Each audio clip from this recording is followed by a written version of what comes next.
अरे यार, इसको जल्दी धुलना पड़ेगा यार, कहीं किसी की नींद ना खुल जाए, कोई जग ना जाए इस टाइम पे। जल्दी इसको धुलता हूँ यार, जल्दी धुल जा। रात को ही होना होता है क्या तुझे? अरे बेटा, ये इतनी रात को तुम अपनी चड्ढी क्यों धो रहे हो? अरे वो क्या कह रहा था मैं कि वो धुल रहा था।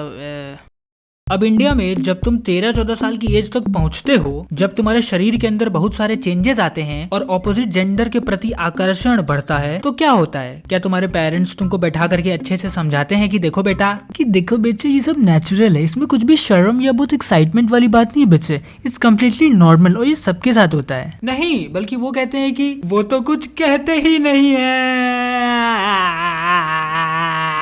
क्या कर रहे हैं यार, तू मजाक है क्या? आप क्या बहुत ज्यादा पीते हो क्या? और फिर इन सब चीज़ों के बारे में पता कहाँ से लगता है? वही तुम्हारे किसी हरामी मित्र से, या फिर वो मोहल्ले वाले भैया जी से, जो कि तुमको बात बात पे ज्ञान देंगे, जैसे कि क्यों छोटे, तू ज़्यादा पानी वानी तो नहीं निकालता है ना? क्योंकि पता है, जब तू 10 किलो खाना खाता है ना, उससे तेरा शरीर 1 बूंद पानी बनाता है। अब तू सोच कि जब तू पानी बहा देता होगा तो तूने शरीर की जितनी मेहनत है वो सब बर्बाद कर दी। इसीलिए मेरा तो यही मानना है कि भाई ज़्यादा पानी वानी नहीं निकालना चाहिए। खैर, दूसरी तरफ अगर मान लो कि तुम बैठे हो अपने मम्मी पापा के साथ और तुम देख रहे हो टीवी, और टीवी पे आ गया कोई किसिंग सीन। मम्मी, बहुत अच्छी मूवी है, स्टार्ट करूं? देख के मज़ा आ जाएगा। अच्छा, स्टार्ट कर दो फिर, चलो देखते हैं, स्टार्ट कर दो। अंजलि, अगर तुम मुझसे सच में प्यार नहीं करती हो तो मेरी आंखों में आंखें डाल के बोलो।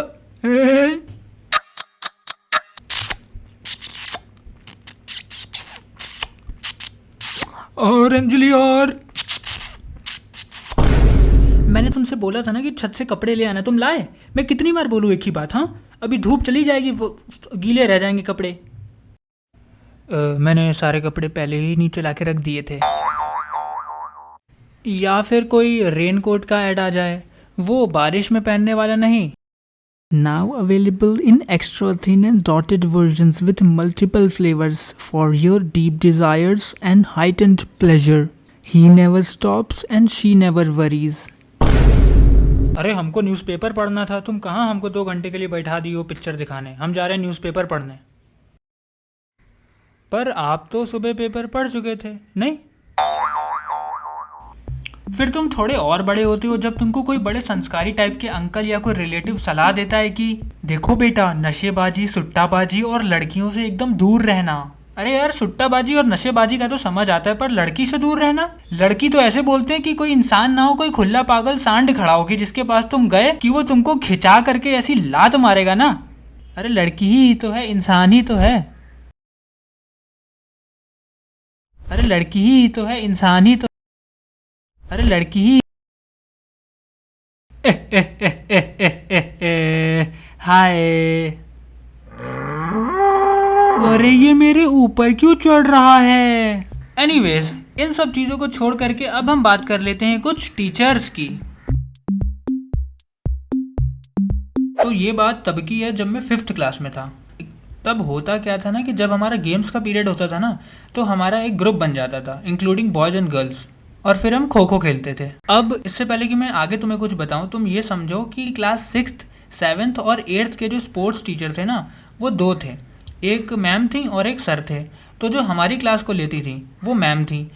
पर एक दिन हुआ क्या कि मैम हो गई एब्सेंट। तो उस दिन हमारी जो क्लास थी वो सर ने ली। तो जैसे ही हम ग्राउंड में पहुंचे तो वो सर कहता है कि गर्ल्स और बॉयज़ अलग अलग खेलेंगे। तो मैंने भी सर से कैजुअली बोला कि सर, हम सब, सर, बॉयज़ गर्ल्स सब एक ही साथ खेलते हैं। तो वो सर एक क्रीपी और रूड वे में मेरी तरफ देख करके बोलता है, अच्छा, ज़्यादा मज़ा लेना है तेरे को, ज़्यादा गर्ल्स के साथ खेल रहे हैं? बताओ क्या तेरे को अभी? बताओ क्या तेरे को अभी? बताओ क्या तेरे को अभी? मतलब तुम समझ रहे हो कि ये कितना घटिया टीचर था भाई। हालांकि मेरा स्कूल तो बहुत अच्छा था, लेकिन 1-2 टीचर तो ऐसे मिल ही जाते थे।